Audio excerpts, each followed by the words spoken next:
Bonjour, bienvenue à cette nouvelle vidéo de La maladie me guérit. Je m'appelle Stefano Mucaria, je suis pharmacien et praticien en psychobiologie, donc une discipline qui permet de faire le lien entre les maladies ou les comportements que nous avons et notre vécu émotionnel. Aujourd'hui, j'ai envie de vous parler de deux virus qui se ressemblent beaucoup et qui touchent pas mal de monde. J'ai envie de parler de l'herpès et du zona, donc deux maladies virales qui sont dues à deux virus différents de la même famille que le virus de la varicelle. Ce sont des virus qui s'installent dans les nerfs et qui sont réactivés si la personne vit en stress. Et j'ai envie d'explorer ça. Est-ce que c'est n'importe quel stress qui va réactiver la maladie? Ou est-ce que c'est un stress bien précis? Et puis la maladie, peut-être qu'elle vient répondre à ça. Non seulement pour profiter d'une baisse de l'immunité, mais peut-être pour amener une solution.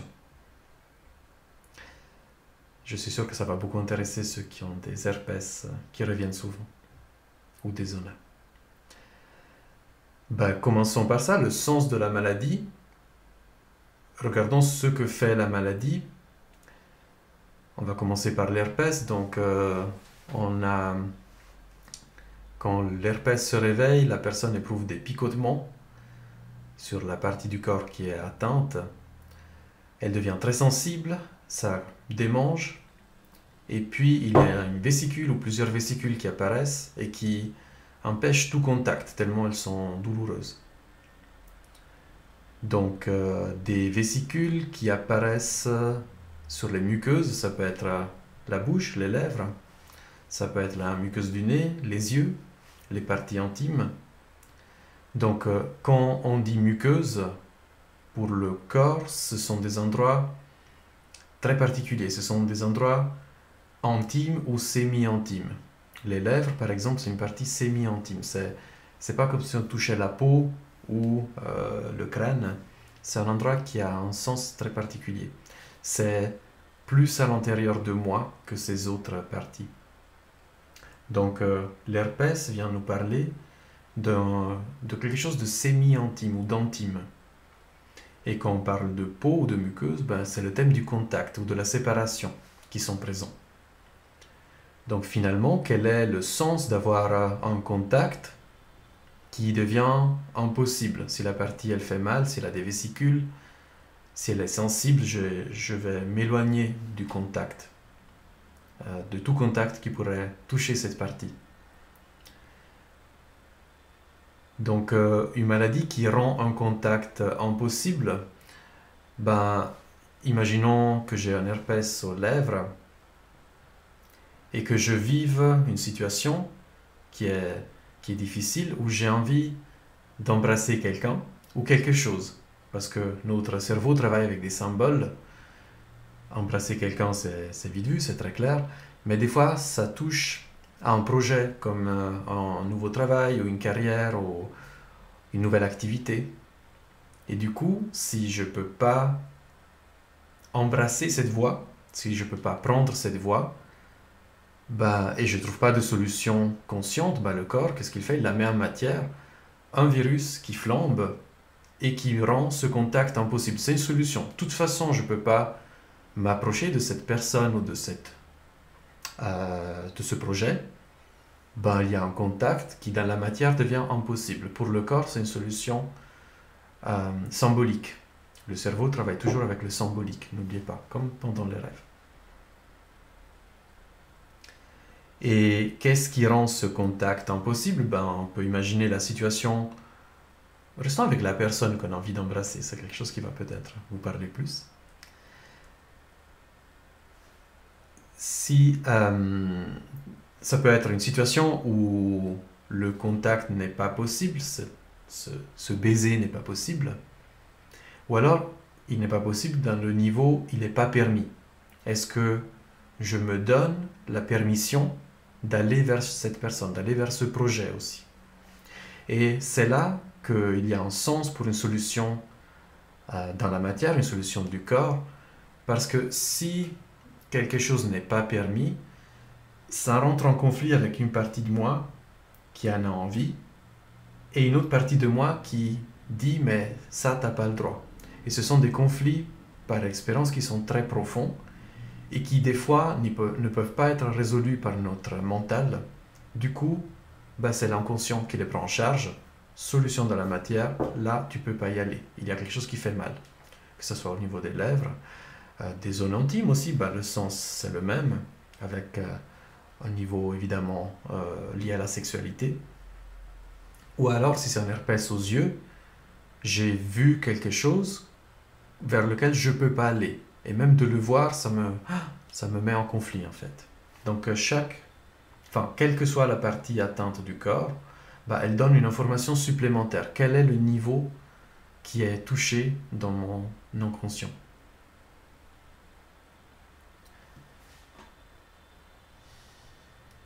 Ce qui est intéressant, c'est de non seulement s'arrêter à la situation qui déclenche comme solution un herpès, mais qu'est-ce que ça vient toucher chez moi? Quelle partie de moi j'ose pas les regarder, j'ose pas laisser s'exprimer? C'est ça souvent qui se joue dans des maladies qui s'expriment du coup dans le corps. Quelle partie de moi je n'autorise pas à s'exprimer?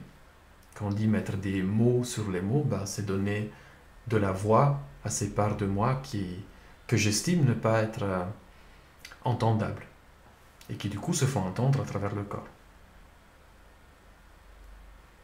Dans l'herpès, c'est aussi intéressant d'aller regarder l'étymologie, c'est-à-dire l'origine du mot. Herpès, donc j'ai été regarder, je ne le savais pas, ça vient du grec, c'est un mot qui est relatif au serpent, et ça veut dire ramper. Et là c'est très intéressant parce que finalement, devant qui ou quelle situation j'ai l'impression de ramper. Dans le fait de ramper, il y a cette image de ne pas se mettre à la bonne valeur, de ne pas se mettre au même niveau que l'autre personne ou la situation. Je ne suis pas à la hauteur. Des fois, il y a ça qui se joue. C'est très intéressant que le mot vienne toucher à ça. Je vous donne comme d'habitude des pistes, ça peut vous parler ou pas. Et ce qui est important dans le décodage biologique, c'est que chacun a son ressenti. Il y a des livres qui donnent des pistes, mais ce ne sont pas des vérités. Il y a des goûts de fond qui sont communs à tout le monde, mais chacun a son vécu, son ressenti, sa façon de vivre une situation. Et c'est très important de ne pas donner des vérités, mais de donner des pistes. Pour moi, c'est essentiel. Dans l'herpès, on a parlé de contact voulu. Il y a l'autre face de la médaille, de la même médaille, qui est la séparation. Contact, séparation. Est-ce que je crains une séparation avec quelqu'un, avec quelque chose? Et du coup, mon corps le met en matière comme de façon préventive. J'ai tellement peur de ça que je le teste ou quand j'ai peur de quelque chose, pour mon cerveau, c'est quelque chose qui est déjà là, c'est quelque chose qui est réel, c'est quelque chose qui existe. Donc des fois, c'est la peur d'une séparation ou d'un contact, toujours les deux faces de la médaille, il y a toutes les permutations possibles que le corps vit, que le cerveau vit comme quelque chose qui est déjà là. Et ça me fait penser à la situation actuelle avec le Covid, avec les peurs qui sont présentes, que ce soit de la maladie ou des conséquences économiques, financières, sociales, vitales. Oui, tout ça.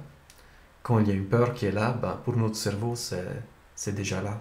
La réalité, elle est comme ça. Il n'y a pas de différence pour notre cerveau. Donc, comment accueillir ces peurs, comment les nommer finalement? C'est toujours ça. Quand je nomme quelque chose, ça le remet aussi à sa juste dimension. Voilà. Pour le herpès, il y a encore une clé qui est possible. À mon avis, elle a du sens. C'est un herpès aux lèvres, ça fait mal aux lèvres, ça les rend très sensibles. Parfois, il peut y avoir la tonalité de « mais je regrette ce que j'ai dit, des mots que j'ai dit, et je m'en mords les lèvres ».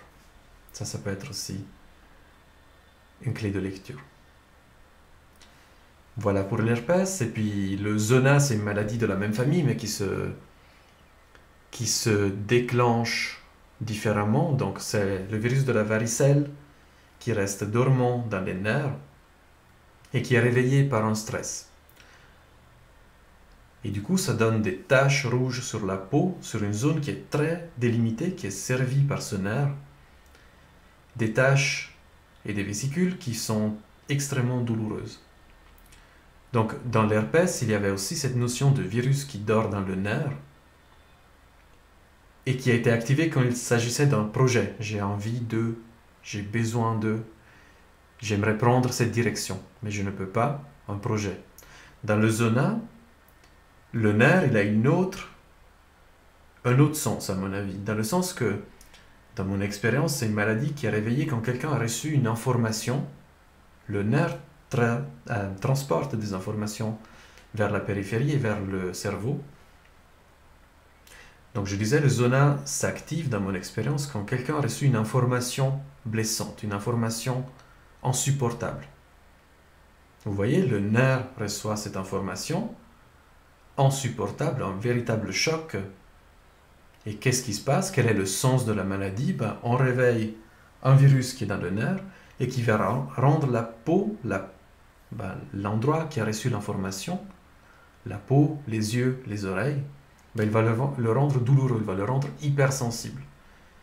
Le sens biologique est clairement, j'ai été touché, j'ai été souillé par quelque chose. Des fois, il y a ce niveau de souillure,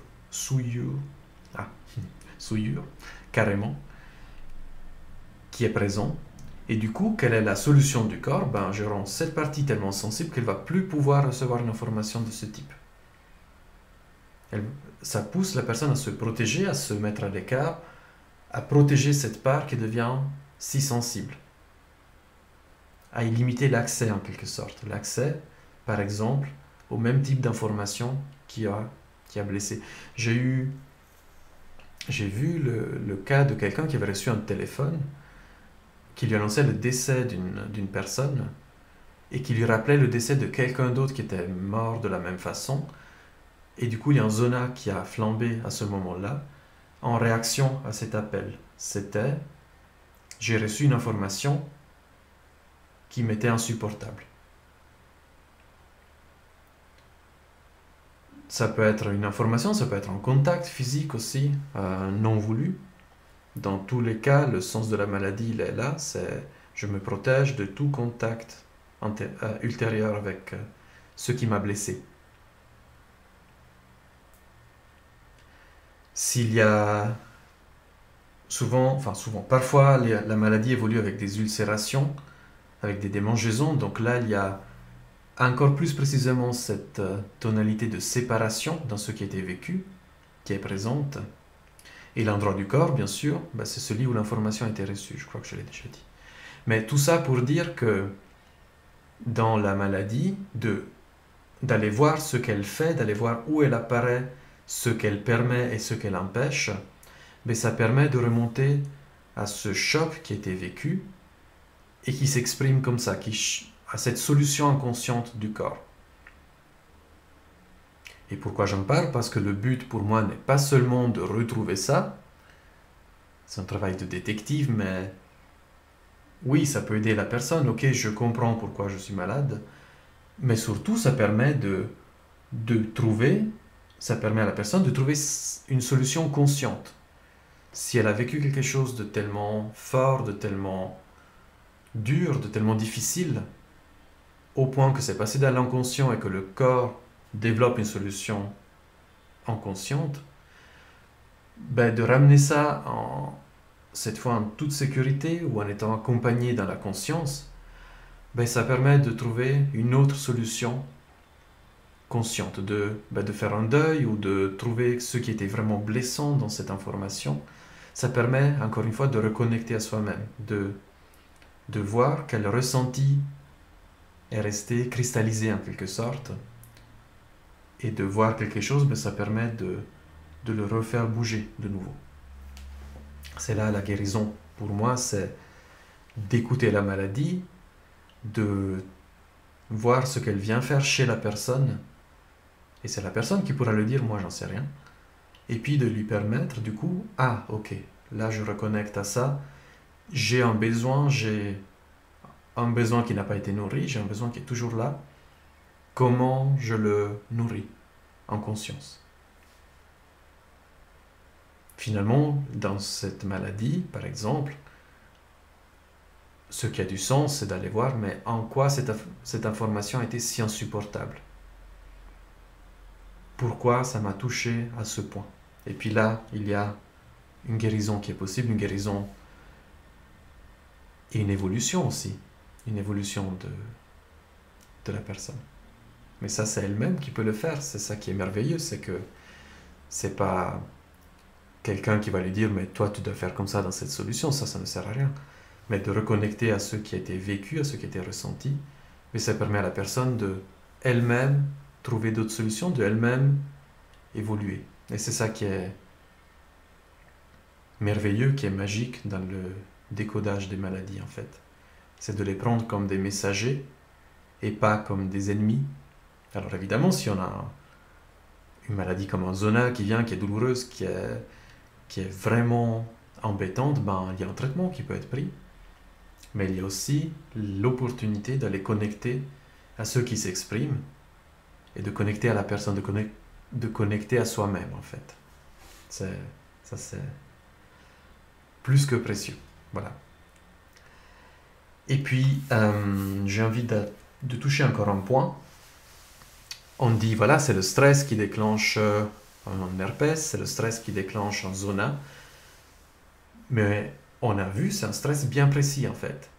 Et finalement, ça veut dire qu'en cas de stress, en cas de situation stressante, de situation même choquante, ben, qu'est-ce qui se passe?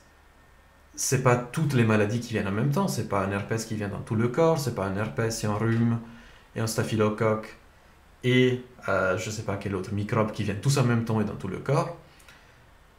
Le stress fait en sorte que le corps laisse entrer un pathogène bien précis ou le laisse se développer parce qu'il est là. Dans l'herpès, dans le zona, c'est un virus qui dort dans les nerfs. C'est comme si le corps le laissait se réactiver pour venir travailler ce stress précis.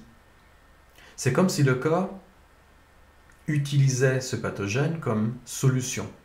Solution qui a des désavantages énormes, qui est en quelque sorte dramatique, mais qui en même temps pour le corps est une solution. Donc je vous invite à envisager cette hypothèse que le système immunitaire n'est pas simplement, j'en ai déjà parlé, mais j'aime beaucoup le ramener parce que c'est vraiment quelque chose qui m'aide beaucoup dans ma vision des maladies et qui me rassure en quelque sorte. Le système immunitaire, de ne pas le voir comme un gardien fort, pas fort, qui réussit ou qui échoue, mais qui a une sensibilité, une intelligence beaucoup plus fine et qui laisse proliférer certains micro-organismes qu'il connaît, un nouveau microbe qu'il ne connaît pas, il ne sait pas l'utiliser, donc là il y a une autre dimension de danger. Mais quand il connaît les pathogènes, il peut les utiliser, il peut les laisser venir ponctuellement à un endroit précis, faire un travail de résolution de quelque chose, d'un ressenti stressant précis. Ce qui fait que c'est un pathogène précis qui vient à un endroit précis du corps. Ça a un sens symbolique pour notre système. Nous avons évolué avec ces pathogènes, avec le virus de l'herpès, le virus du zona. Ce sont des virus propres à l'homme et nous avons évolué avec. Et comme les bactéries dans notre intestin, est-ce que ça n'aurait pas du sens que notre corps ait appris à les utiliser? Avec des fois des situations où il essaye et puis il perd le contrôle. Ou des situations où le choc était tellement fort, la réparation nécessaire est tellement importante qu'elle n'est pas possible, puis la maladie, elle dégénère. Elle va trop loin, en fait. C'est une réparation qui n'est pas possible et elle va trop loin. J'espère que cette vidéo vous a intéressé, qu'elle va vous donner des pistes, qu'elle peut vous parler, qu'elle vous a parlé en fait. Et puis je vous remercie pour votre attention et je vous donne rendez-vous à la prochaine avec un sujet que je ne connais pas encore. Bon après-midi, à bientôt.